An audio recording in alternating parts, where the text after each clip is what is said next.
Hey everyone, this is going to be a belated video response to Got That Funk's video about album art.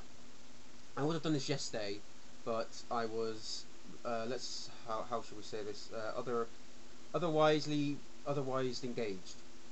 So that's for the reason, and that's the reason why I didn't make a video yesterday. Shock horror. Anyway, watching Got That Funk's video really got me thinking about not just the decline of album art within the last decade, maybe longer, but also about the music and industry in general. And it does seem now, especially in the last decade, sort of the 21st century, that the music industry has become very homogenized, and there is very little originality left in the music business. And I can understand why. Um, you know the big record companies. I mean, their bottom line is to make money. I mean, so and they're going to means they are going to endorse acts and sign acts that can sell, and that they know they can sell. And so if you've got a band that comes along that are very original and bringing out a lot of very innovative stuff, then they're gonna that means taking a risk on them, because they might blow up and become huge, or they might just sort of dwindle and just fade into obscurity, and they don't know which one, and so they're not going to risk pouring loads of money into making an album where they can just go and pick some fucking generic clone boy band number 3472, and know that there's a built-in base there who like boy bands, or any other sort of very sort of generic group, and they know that they've got fans there that want to buy that type of music, and they know that they're going to get, it's like a guaranteed cashback. So that's I can see why they wouldn't do it. It's just very sort of difficult now to find any sort of original music for people who want to hear it. And for people like me who don't really listen to a huge amount of music anyway. If I want to hear something original, I don't know where to go. You sure as hell can't look at the charts anymore. That's even worse. You know, all it is just the shitty Europop that has the same beat for about 15 minutes, and just covers of songs that were like 5 years old or something. It's horrible. I haven't listened to charts for ages, for years. It's just a massive amount of generic music. Just bland, uninspired, unoriginal, just noise. Really, it's not even music; it's noise.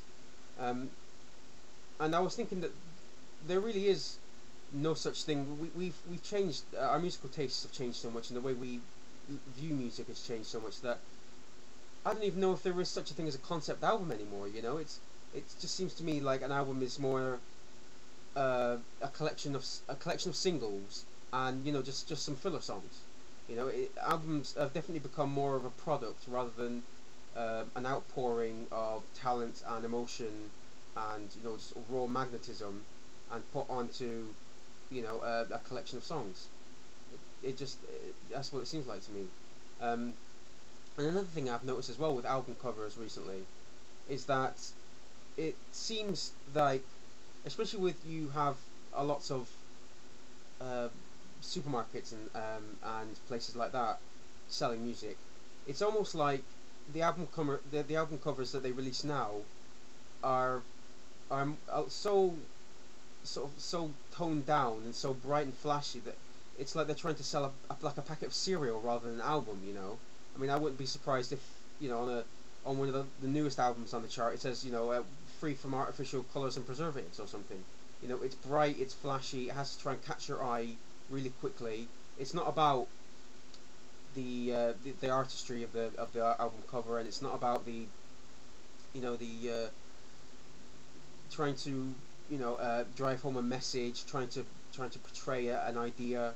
It's just about trying to sell the product and try and make the record company money.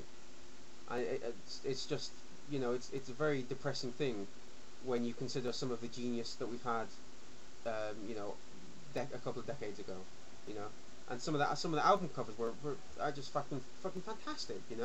And we just do not get that anymore. People are just not bothered. They're just not. They just don't want to put the effort in. And they just don't want to try and find a good album cover, they'll just stick a bunch of neon colours onto a screen and just Photoshop their names on, and find a pretentious sounding album title and stick it on. That's just it, you know. And one of the prime examples of this shitty music is Glee. And God, I hate Glee, really do. So they make an episode of text message. They make an episode of their the TV show.